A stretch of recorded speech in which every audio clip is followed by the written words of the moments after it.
น้องเอ้ยถึงว่าจะมีความสุขอยู่ไสมันก็บ่ทอบ้านเมืองเฮาเนาะมีน้อยกินตำน้อยซุ่มแซวสามัคคีปองดองกันมีอีหยังก็กินนำกันบ่ผิดบ่เที่ยงยามบ่มีบ่กินกันเฮ้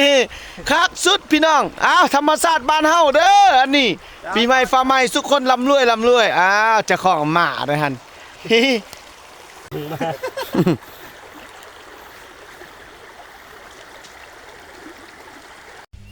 ตูนี่มันแล้ว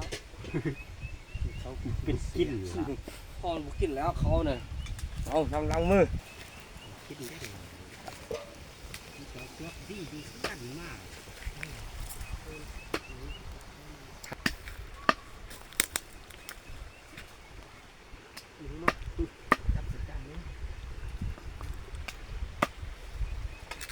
ตกลงเฟซเลยมึง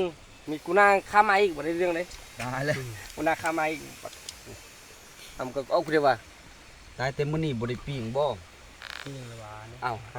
เดี๋ยวปิ้งใส่มันดู